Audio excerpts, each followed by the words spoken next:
ओम साईनाथाय नमः. अध्याय 9. अवज्ञेचा परिणाम. श्री गणेशाय नमः. साईबाबांना मानवजातीबद्दल कळवळा होता. ते सर्वांवर प्रेम करीत. शिर्डीत आलेल्या प्रत्येक भक्ताला योग्य ते मार्गदर्शन करीत. जे भक्त बाबांची आज्ञा मानायचे त्यांचे कल्याण व्हायचे आणि जे अवज्ञा करायचे ते स्वतःवर संकटच ओढून घ्यायचे. शिर्डी यात्रेचे मुख्य वैशिष्ट्य म्हणजे तेथे बाबांच्या इच्छेनेच जाणे व्हायचे आणि बाबांच्या इच्छेनेच निघणे व्हायचे. एखादा भक्त दर्शन घेऊन निघाला की बाबा त्याला दुपारी जेवून जा म्हणायचे. गाडी चुकेल म्हणून तो निघाला तर त्याची गाडी चुकायची आणि उपवासही घडायचा. बाबा त्रिकाल ज्ञानी होते. आपल्या भक्तांचे कशात हित आहे हे त्यांना माहीत असायचे, पण आपल्यासारख्या प्रापंचिकांना ते कसे कळणार. असो, एकदा तात्या कोते आठवड्याच्या बाजारासाठी कोपरगावला जायला निघाला. मशिदीजवळ टांगा थांबवून तो बाबांचा निरोप घेण्यास गेला. बाबा त्याला म्हणाले, तात्या गावाबाहेर जाऊ नकोस, बाजार राहिला तर राहू दे. पण तात्याने बाबांचं ऐकले नाही. त्याचा हट्ट पाहून बाबा म्हणाले, तुला जायचे तर जा, पण श्याम्यालाही बरोबर नाही. तात्याने तेही ऐकले नाही. टांग्यात बसून तो बाजारासाठी निघाला आणि जे व्हायचे तेच झाले. शिर्डीपासून 3 मैलावर साऊळ गावी टांग्याचे घोडे उधळले आणि वेगात धावू लागले. तात्यांचा एक घोडा कमरेत लटका पडला. त्याचे नुकसान झाले. बाजार तर राहिलाच, वर थोडी दुखापतही झाली. तात्याला बाबांचे शब्द आठवले, पण तोपर्यंत फार उशीर झाला होता. अशीच एक दुसरी घटना. तात्या टांग्यात बसून कोलारगावी जायला निघाला होता. तो मशिदीत बाबांचा निरोप घेण्यासाठी गेला. तेव्हाही बाबांनी त्याला अनुमती दिली नव्हती. त्यावेळी त्याचे घोडे वेगाने उधळले आणि टांगा बाबळीच्या झाडावर आपटून मोडला. हा तात्याच्या जीवावरचा प्रसंग होता. बाबांच्या कृपेनेच तो वाचला. त्यानंतर त्याने बाबांच्या आज्ञेचे कधीच उल्लंघन केले नाही. श्री साई सच्चरित्रकार गोविंद रघुनाथ दाभोलकर यांनाही असाच एक अनुभव आला. अगदी सुरुवातीला ते जेव्हा सहकुटुंब शिर्डीत आले तेव्हा मुंबईस परत निघताना बाबांनी त्यांना भाकर तुकडा खाऊन जा, दुपारनंतर जा असे सांगितले. पण बाबांच्या सांगण्याकडे दुर्लक्ष करून ते घाईघाईने निघाले. आपली गाडी चुकू नये म्हणून त्यांनी गाडीवानाला बैलगाडी वेगात नेण्यास सांगितले. त्यामुळे बैलगाडीचे चाक निखळून ते गटारात पडले. त्यावेळी केवळ बाबांच्या कृपेने त्यांना व त्यांच्या कुटुंबियांना कोणतीही दुखापत झाली नाही. शेवटी त्यांना कोपरगावी मुक्काम करून दुसऱ्या गाडीने मुंबईत जावे लागले. एके दिवशी एक युरोपियन गृहस्थ बाबांच्या दर्शनासाठी आला होता. आपण मशिदीत जाऊन बाबांचे दर्शन घेऊन त्यांच्याजवळ बसावे अशी त्याची खूप इच्छा होती. त्याने 2-3 वेळा तसा प्रयत्नही केला, पण बाबांनी त्याला जवळ येऊन दिलेच नाही. त्याला सभामंडपात बसून दुरूनच दर्शन घ्यावे लागले. निघण्याच्या वेळी तो निरोप घेण्यास आला तेव्हा बाबा त्याला म्हणाले, इतकी घाई कशाला करतोस, उद्या जा. पण त्याने बाबांचे ऐकले नाही. ज्या भक्त मंडळी बाबांच्या आज्ञेचा अनुभव होता त्यांनीही त्याला समजावले, पण व्यर्थ. टांग्यात बसून तो कोपरगावकडे निघाला. शिर्डीपासून काही अंतरावर साऊळ गावी टांगा अचानक वळल्यामुळे तो गृहस्थ खाली पडला. त्याला खूप मोठी दुखापत झाली. गाडीवानाने त्याला उचलला व कोपरगावच्या इस्पितळात दाखल केला. तेथे त्याच्यावर बरेच दिवस औषधोपचार चालू होते.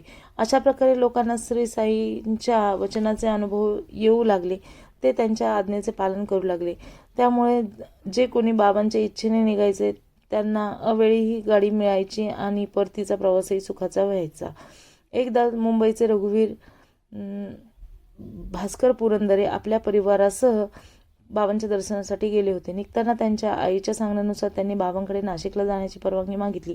तेव्हा बाबा म्हणाले, ठीक आहे, पण 2 दिवस तेथे मुक्काम करून मगच पुढे जा. त्याप्रमाणे ते नाशिकला आले आणि त्याच दिवशी त्यांच्या धाकट्या भावाला ताप आला. त्यांची अवस्था पाहून कुटुंबीय घाबरले. आपण मुंबईस परत जाऊ या असे म्हणू लागले. पण पुरंदरे यांनी बाबांच्या शब्दाची चांगलीच आठवण होती. ते सर्वांना म्हणाले, कोणत्याही परिस्थितीत मी 2 दिवस येथून हलणार नाही. त्यामुळे सर्वांना तेथेच राहावे लागेल.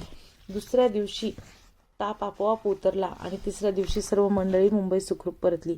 एके दिवशी एक कीर्तनकार नानासाहेब चांदोरकर आणि 2 गृहस्थ असे मिळून बाबांच्या दर्शनास आले होते. दर्शन झाल्यावर कीर्तनकार परत जाण्याची घाई करू लागले. त्यांचे अहमदनगरला कीर्तन होते.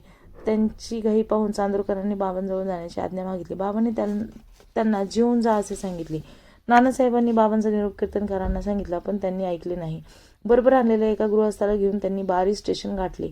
नानासाहेब आणि त्यांच्याबरोबरचा एक गृहस्थ शिर्डीतच थांबले.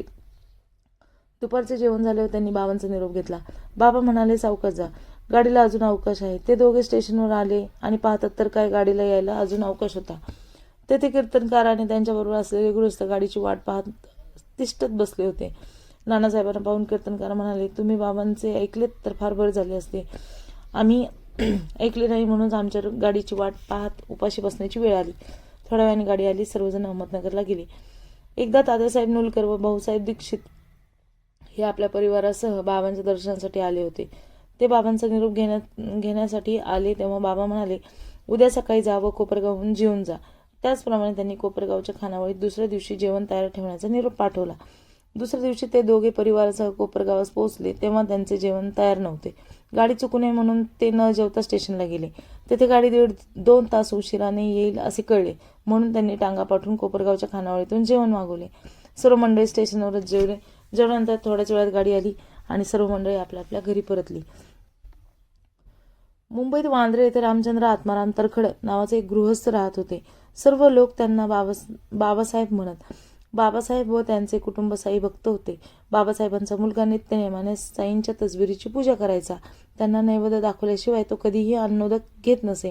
एके दिवशी बाबासाहेबांच्या पत्नीच्या मनात आपण शिर्डीत जाऊन साईबाबांचे दर्शन घ्यावे अशी इच्छा झाली. तेव्हा बाबासाहेबांनी आपल्या मुलालाही तिच्या समेत जाण्यास सांगितले. पण आपण गेलो तर बाबांची पूजा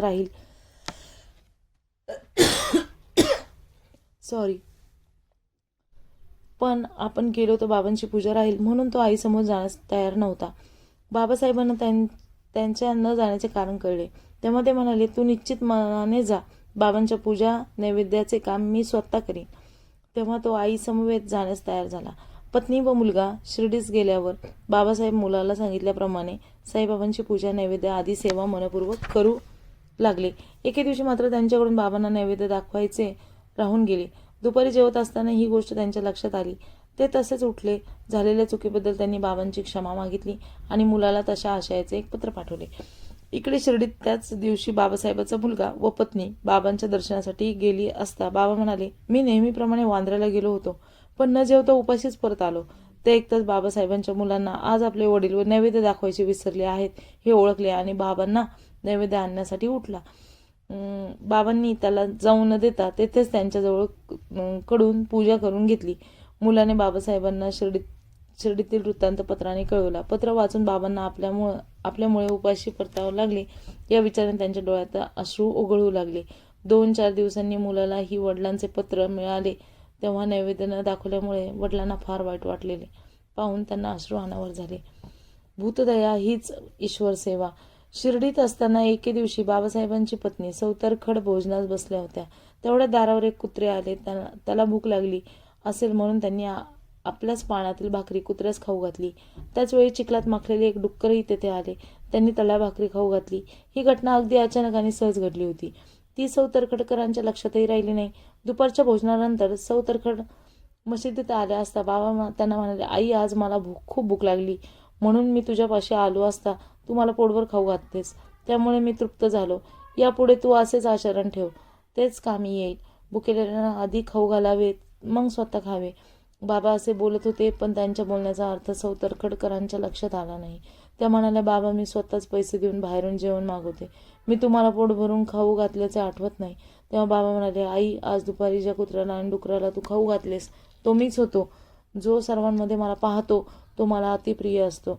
तेव्हा तू ही अशाच अभेद बुद्धीने मला भज. बाबांचे बोलणे ऐकून सौ तरखडकरांच्या डोळ्यात पाणी आले. साश्रू नयनाने त्यांनी बाबांना नमस्कार केला.